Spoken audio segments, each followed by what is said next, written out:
요즘에 갭투기 뭐 비중 늘어났다 올해 들어서 이런 얘기들 나오고 있죠. 그런데 저는 지금 갭투기 하는 것 굉장히 위험하다 이렇게 경고를 드리고 싶어요. 그래서 지금 뭐 갭 투자라고 하는데 본인들은 2천에서 5천만 원 적은 차익으로 전세가와 매매가 사이에 갭을 이용해서 적은 차익으로 아파트를 구입한다. 이 목적은 시세 차익을 노리기 위함이죠. 안 그러면 저거 살 이유가 없죠. 비싸고 여러 채도 가지고 있으면은 보유세 중에 종부세도 나가고, 이제 3주택 이상 총액 3억 이상의 경우는 임대소득세도 내야 되고, 임대소득은 없는데 거기다가 가지고 있으면은 지분 노후화되고, 그런데도 불구하고 왜 저짓거리를 하느냐? 시세 차익을 보기 위함이죠. 하지만 이제 아파트 갭투기에 종말이 도래하고 있다. 올해 비중이 늘어났다고 하는데 왜 그렇게 제가 생각하는지에 대해서 이야기를 좀 해볼게요. 제가 가끔 얘기하죠. 그 데지털 그 신문에서 엄청 호도하는 기자 한 명 있다고, 박댕길 기자인데 보면은 또 집값 내리고 전세값 뛰자 다시 고개 드는 갭투기, 그러면서 그 전세 계약 같은 경우 최고 12억 5천만 원에 전세 계약 됐는데 리센치의 경우 그 올해 1월 최저 8억 6,600만 원에 거래된 것과 비교하면 3억 8,400만 원 올랐다. 엘스도 최고 11억 원에 거래되었다. 그리고 그것도 8억 7천에 비하면 2억 3천 뛰었다. 이런 식으로 전세가 엄청 뛰었다고 하죠. 그러면서 매매 가격이 주춤하는 사이 이처럼 전세값이 상승하면 갭투기가 고개를 들 것으로 예상했다 라고 하는데, 전세가 상승 과연 저렇게 많이 뛸 만한 이야기가 있었나 볼까요? 일단 평균적으로 보면 아까 이야기했던 리세치 같은 경우 최고가 뭐 12억 5천 이야기 했었는데, 그렇죠. 올해 1월 8억 6,600이랑 비교를 한 거죠. 근데 보면은 거의 안 올랐죠. 전세가 실질적으로. 왜 12억 5천이냐? 제가 봤을 때는 그 가능성이 굉장히 높거든요. 그 12억 5천이라는 말이 안 되는 전세가가 나온 게 보면은 이제 매매 시 주인 전세 해주는 조건, 혹은 자금 출처 조사를 피하기 위한 편법 증여 등 상황에서 지인 이름으로, 예를 들어 뭐 부모라든가 형제라든가 해서 뭐 전세 비싸게 들어주고 집값을 싸게 사는 경우 해서 출처를 전세 빼고 이 자금에 대해서만 할 수 있도록 만들었을 가능성이 굉장히 높죠. 지금도 보면 전세 9억 5천 10억짜리 널려 있는데 중층 고층인데 그럼에도 이렇게 비싼 가격에 거래가 나왔다. 굉장히 의심 가는 사례죠. 더 고층 10억 5천, 그 뒤에 저층이지만 뭐 10억도 나오고 9억도 나오고 이런 상황인데 기이하게 높은 가격이 하나 나온 거죠. 의심이 가는 거래 사례다.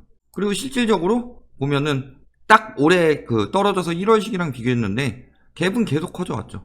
매매가는 뜨는데 전세가는 거의 안 올랐으니까 갭은 계속 커져왔다. 지금 살려면은 갭 9억이 필요한데 이거 순수 현금으로 필요하죠. 아파트 가격 비싸니까. 전세가율이 50%인데 지금 벌써부터 그 갭투기가 활성화될 상황이냐?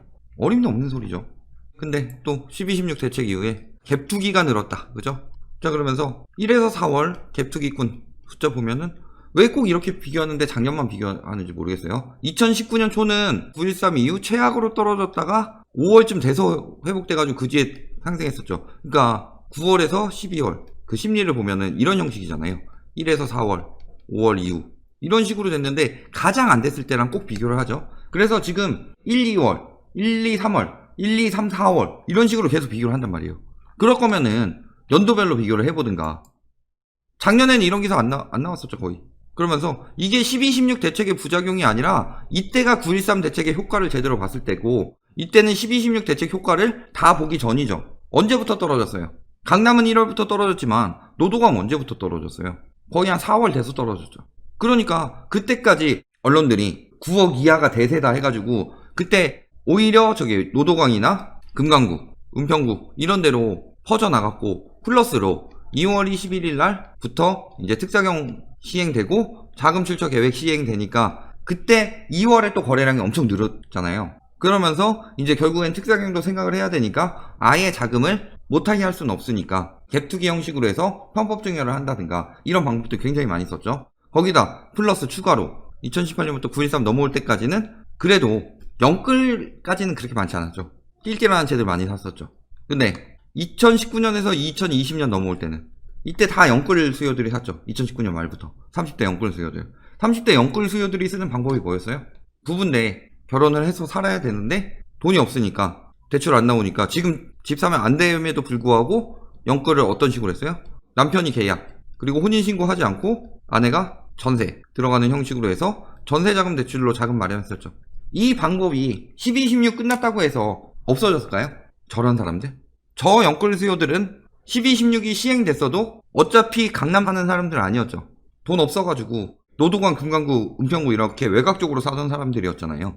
그 사람들이 9억 이하 풍선 효과 받는다 이딴 얘기들에 넘어가서 그런 식으로 하잖아요. 결국 거래량은 계속 줄어들었고.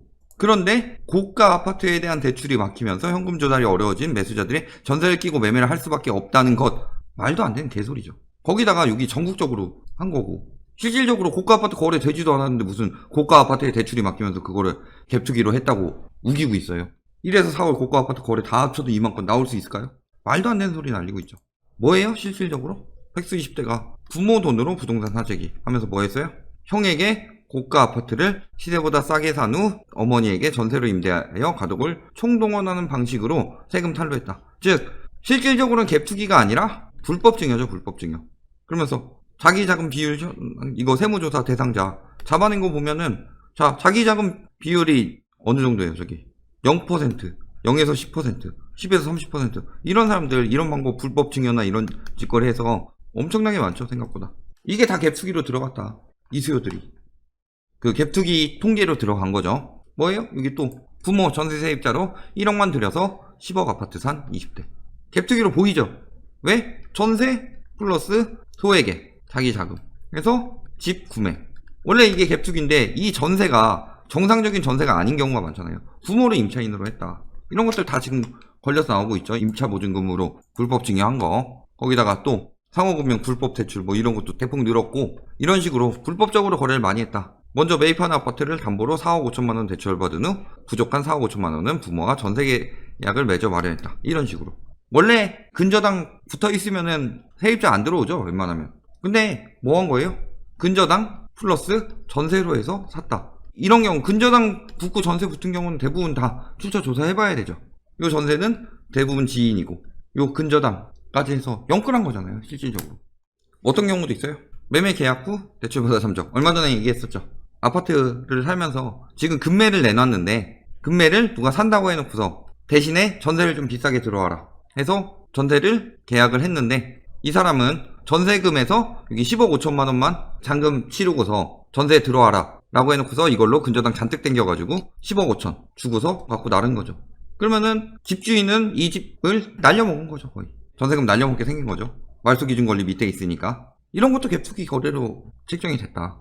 주인 전세 6개월 떠나나 달라. 왜? 자금 출처 조사가 전세 플러스 나머지 자금 요거에 대해서만 증빙해 놓고서 6개월 후에 전세 나갈 때 요거는 이제 불법 뭐 증여나 혹은 대출 뭐 등으로 메꾸겠다. 이런 방법을 쓰기 위해서 전세 6개월 떠나나 달라. 그런 식으로 주인 전세 거래도 많다. 주인이 전세 잠깐 살아주는 거. 이야기했지만 이때가 다 언제예요? 지금 1월부터 5월까지 혹은 아까 나온 게 1월부터 4월까지였는데 1월부터 4, 5월까지 양도세, 중과 유예, 플러스 보유세, 회피, 매물들이 엄청나게 나왔죠. 빨리 팔아야 되는 그 마음이 급한 사람들이 엄청나게 내놨었죠. 그러니까 매수자 우위 시장에서 그걸 이용해서 저런 편법들을 사용했다. 전세가율 어때요? 근데 실질적으로 지금 갭투기를 할 만한 상황이냐? 늘 얘기하지만 전세가율이 2017년까지만 해도 70%대에서 지금 몇 %대예요? 50%대까지 떨어졌다. 50%대까지 떨어졌다는 거는 아파트 갭투기를 할 때 예전에 예를 들어서 3억짜리 아파트 전세가율이 70%일 때는 얼마만 있으면 돼요? 30%, 9천만 있으면 되는데 지금 전세가율이 60%라고 잡아도 가지고 있어야 되는 돈이 얼마예요? 1억 2천. 부담이 30% 이상 늘어나죠. 9천에서 1억 2천이면 33.33%니까. 그러니까 10억이면은 3억에서 4억으로 늘어나는 거예요. 1억이 더 필요한 거죠. 사실 갭투기라는 거 왜 해요? 소액 자본만 필요하고 그걸 이용해서 뭘 하는 거예요? 소폭 오르더라도 수익률이 높다. 똑같이 1,000만 원이 오르더라도 갭 1,000만 원으로 했을 때 수익률 100%죠. 세금 떼는 건 제외하고. 근데 요걸 산 사람은 갭이 2,000이 되죠. 이 사람이 1,000만 원 더 올랐다고 해봅시다. 그러면은 수익률이 50%가 되죠. 이런 식으로 쭉쭉 늘어나서 지금은 갭이 막 1억, 2억 이렇게 필요한데 오르는 건 1, 2천이다. 수익률 10%도 안 나오죠. 이거 연으로 나누면 5%죠. 그래도 수익 높네? 1, 2천 오를 경우인데 지금은 확실히 오른다고 장담할 수도 없죠. 거기다 세금 떼고 복비 떼고 그런 거 다 떼면은 수익률 은행 이자만큼도 안 나올 수도 있다. 은행 이자만큼 안 나오는 건커녕 집값 떨어지면 오히려 돈은 돈대로 잃고 세금은 세금대로 내고 복비는 복비대로 내고 현금 날려먹는 거다. 많은 돈을 묶어놔서. 자, 거기다가 지금 뭐 일산 쪽에 이야기 나왔죠. 지금 역전세도 나면서 매매가도 같이 떨어져서 깡통 전세 위험 생겼다. 이때 들어온 사람이 이때 들어왔으면은 깡통 전세가 될 수도 있죠. 깡통 전세 되면은 원금 날리고 아예 경매를 내버리든가 그런 식으로 하잖아요. 매매가 다 날려먹는 거죠. 세입자는 세입자대로 피해보고. 그렇게 세입자들이 피해보게 되면은 무슨 일이 생겨요? 전세 수요가 줄어들죠. 전세 수요가 줄어들게 되면은 옆에 단지들까지도 역전세 하나를 번지게 할 수 있는 위험이 된다. 이런데 동탄 같은 데는 왜 매매가 줄었어요? 갭이 예전에는 요만큼이면 살 수 있었는데 이제는 이만큼을 줘야 돼요. 근데 전세가는 떨어지고 있고 매매가만 폭등했어요. 다 담합해서. 그런데 이걸 주고서 요거보다 더 비싸게 파는 것은 물론이거니와 수익률도 어느 정도 낼 수 있을 것 같아요. 지금 보면 미입주 사유가 어떤 것들 나오고 있어요? 그 4월 들어서 입주율 조금 늘긴 했는데 미입주 사유 중에서 세입자 미확보가 제일 크다. 아파트 중에서 입주될 때 됐는데 20%가 못 들어오고 이 중에서 35%는 세입자 미확보다. 그러면 전체 신축 중에서 매달 한 7% 정도는 세입자를 미확보하고 있다. 이렇게 세입자 미확보 되는 게 계속 밀리고 있다. 늘어나고 있고. 지금 버티기 힘드니까 다들 일단은 뭐 전세라도 내놓고. 그럼에도 불구하고 무슨 이렇게 전세가 안 들어오고 있는 상황에서도 금리 인하를 하면은 월세로 전환을 한다느니. 월세로 전환하면은 저 집 자체를 사지를 못해요. 잔금을 못 내서. 이미 갭투기 들어가 있는 집들 월세로 전환하려면 보증금 못 돌려줘요. 집 경매로 내놔야 돼요. 근데 무슨 금리 인하로 인해서 월세로 전환하면서 전세가 매물이 희소해지니 전세가가 오른다는 개소리들을 계속 언론에서 때려주고 전문가란 인간들이 그딴 얘기들을 하니까 그거 힘입어가지고 전세가 올릴 수 있는 명분 만들어줘서 전세가 억지로 끌어올리고 있는 거죠. 그런데 지금 전세가 더 올릴 수 있는 여력이 돼요? 거의 터지기 직전이에요. 사람들이 이제 전세금 못 내가지고 빠져나가면 어떡할 건데요? 낮추는 수밖에 방법 더 있어요? 경제 위기인데 지금 소득 다 줄어들고 있는데 집주인들 지들만 하겠다고 전세가 높인다고 해서 그걸 내줄 수 있는 세입자들이 이제 앞으로 얼마나 남았냐, 그 여력이 얼마나 갈 수 있냐. 경제 위기 끝나지도 않았는데, 질병 해결되지도 않았는데. 작년에도 갭투기꾼들 버티다 줄 파산했다.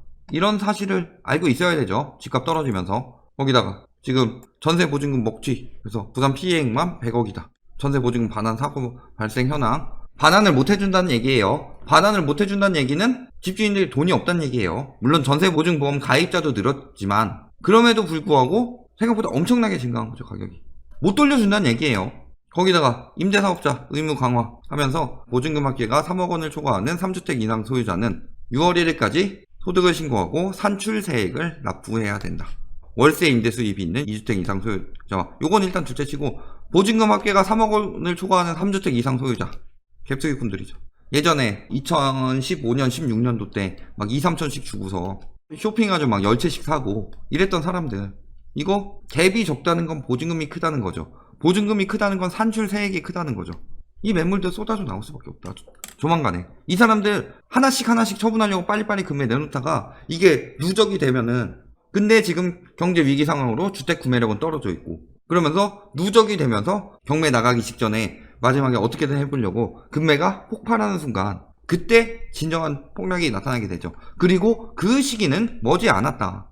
자, 거기다가 맨날 공급 부족 이야기하는데 서울 올해 79,000, 그리고 내년에 62,000, 조금 줄어들지만 그 다음에 내후년에 또 76,000세대 계속 72,000세대씩 공급한다. 거기다가 그 국민 임대주택 공급하죠. 전세금 지원형 공공주택 공급하죠. 또 7만 가구 추가 공급, 미니 신도시 만든다. 용산 정비창에 이런 얘기 나오죠. 거기다가 이제 매입 임대주택 이런 것들 나오죠. 거기다가 지금 분양가 상한제 밀어내기 분양으로 쏟아져 나오면은 거기서 분양받은 사람들이 집을 사요? 안 사죠. 결론, 갭투기 비중 늘어난 건 뭐다? 자금 출처 계획서 때문이죠. 요거 피하려고, 그것도 작년 대비 늘어났다. 작년은 어차피 갭투기 비중이 토이노믹스 이후 거의 최저 찍을 때였죠. 작년이 거래량도 거의 최저 찍을 때였고, 작년 상반기가. 그리고 전세가율이 떨어지면서 첫 번째로 수익성이 떨어지고, 두 번째로 필요 자금이 늘어나죠. 세 번째, 지금 역전세 터지고 있는 곳들 생기고 있다.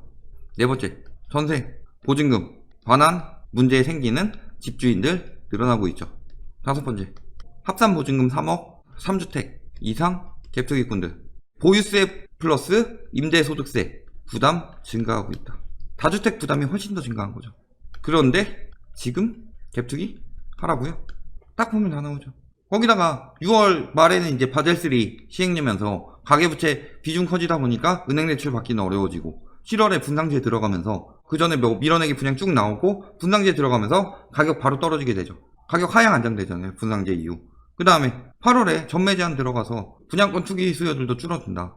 앞으로 그러면서 이제 분양권에 피가 안 붙고 거품이 안 쌓이면은 아파트 가격에도 영향을 미치게 되죠. 어차피 원래 가격 띄우는 거는 분양권으로 많이 띄웠었고 뭐 신축 오른다느니 뭐 일단 개소리로 그 다음에 그 분상제 시행되기 전까지는 건설사들의 가격 띄우기 이런 게 있었는데 다 없어진다. 가격이 오를 상황도 아니다. 그런데 지금 갭투기를 해야 할까요? 하세요. 갭투기 추천드립니다. 그래야지 나중에 실수요들이 내 집 마련하기 좋은 급매물들이 더 많이 나올 것이니까. 라이트하우스가 추천합니다. 지금 갭투기 하세요. 그래야 제가 얘기했던 대세 하락세가 끝나고 적정한 가격이 되었을 때 실수요들이 살 매물이 많이 늘어날 겁니다. 급매 또는 경매로.